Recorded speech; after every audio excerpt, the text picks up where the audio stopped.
Carroll LaHaye, head women's basketball coach at Randolph Macon College, joined me on the Sports Buffet podcast. Coach LaHaye notched her 500th career victory this past weekend and followed it up with 501 on Saturday. 500 came on Friday. I talked to Coach LaHaye about the relief of getting that big number out of the way, also about the team as a whole. They head to Randolph on Tuesday night to take on Allison Nichols' squad. Hear from Carroll LaHaye on the Sports Buffet podcast. Carroll LaHaye deserves big accolades and honors. First off, for getting her 500th win as a college basketball coach in Division III, and she joined us on the Sports Buffet podcast, which I always think is honorable too. Coach, first off, congratulations on 500 and 501, and you know most coaches would say that's not an individual achievement; it's a team award. Well, I definitely have to ditto that.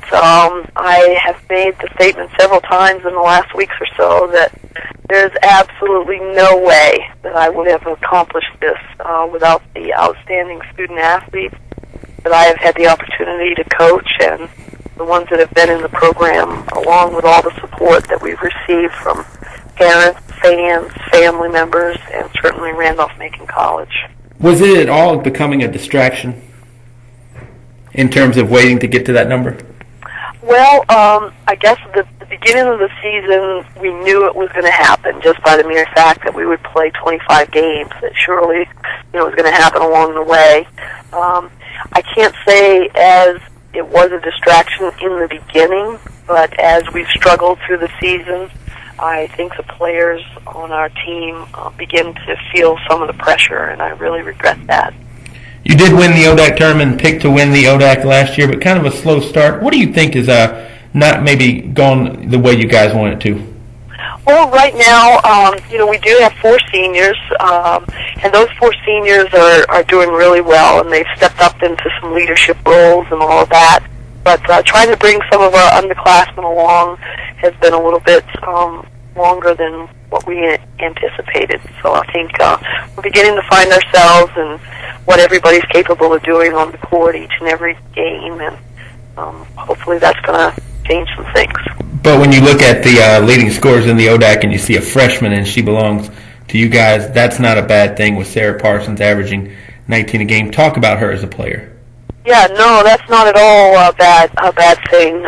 Sarah comes in and she's a tremendous athlete, a true competitor. I mean, she wants to do everything as well as she can each possession, and she's got a lot of speed, and she attacks the basket with gusto, and it has paid off for us and certainly for her in scoring.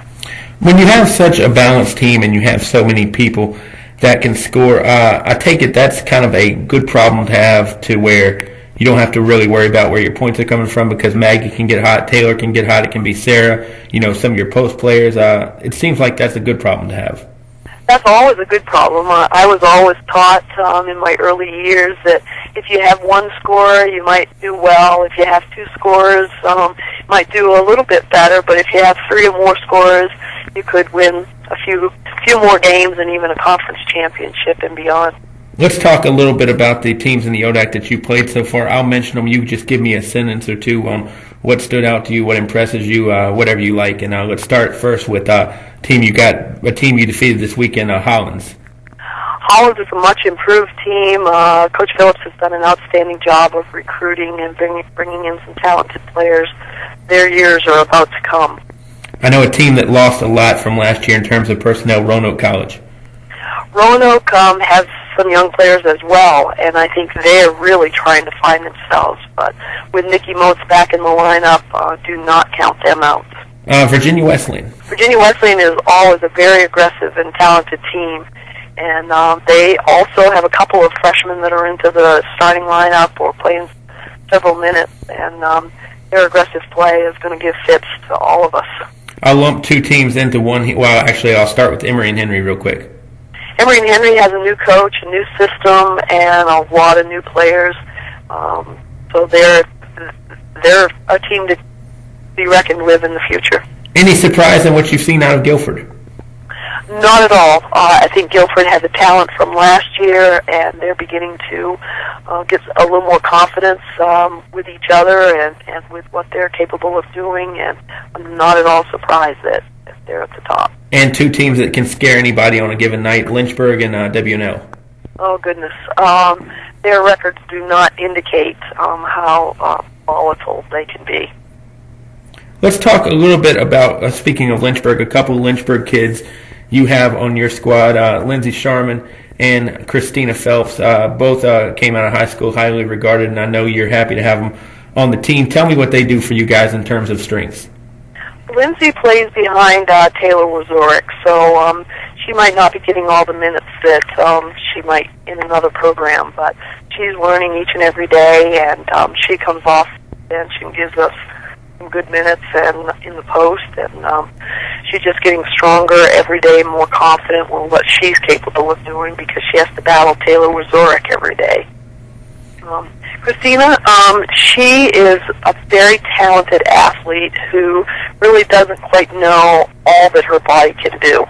And so sometimes her mind is working faster than her body, and she gets the ball in her hand, she just wants to do something with it. And sometimes it's good, and sometimes it's not always as what she expects.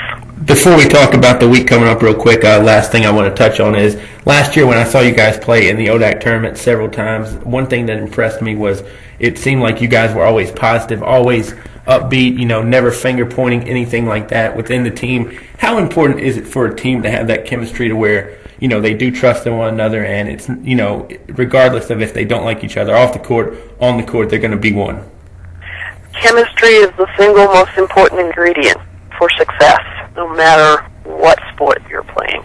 And we've taken a lot of pride in the quality of young women that we've had in our program and how they've bought into the chemistry aspect and how it just, it doesn't automatically happen, but certainly bringing in similar players, similar people with goals and expectations really does work towards chemistry, the overall chemistry of the team.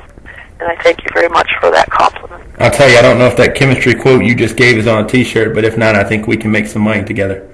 Oh, well, put that down. I don't even remember what I said, so put that down. The week coming up, we'll see you tomorrow at Randolph, and then Saturday you go to Bridgewater. Touch on those two teams and what you want to see out of your club this week aside from 2 W's.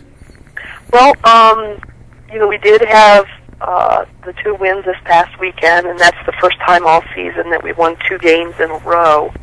So going into Randolph tomorrow, which Randolph, Coach Nichols has done a great job recruiting. They are extremely young, and I think that they're going to be a team that's going to be tough to play, definitely on their home court.